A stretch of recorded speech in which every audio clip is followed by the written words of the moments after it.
Hello guys, let's make a fish steak. So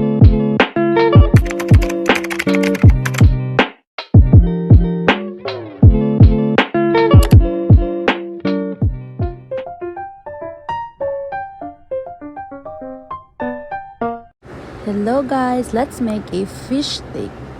So ang unang step ay hugasan natin ang yellow pin. Pagkatapos, lalagyan natin ng kalamansi. Make sure guys, malagyan siya lahat ng kalamansi. Sunod ay pamintang durog at ilagay natin siya sa ating isda.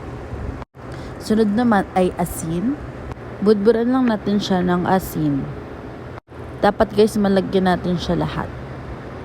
Sunod is piprito lang natin yung ating yellow pin or tuna. After that, tayo ay magigisa na. Una ay igigisa natin ang ating bawang. Let's saute it, and pagkatapos niyan, ang sibuyas naman.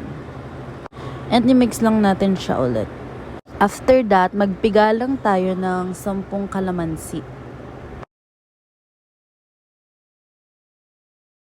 After that, lagyan natin ng toyo. And pepper. So, after you put some pepper, lagyan lang natin siya ng 1 cup of water. And then, lagay natin ang siling haba.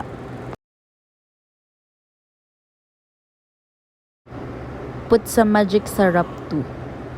So, kapag kumukulo na siya guys, lagay nyo lang yung prinito natin kanina na yellow pin.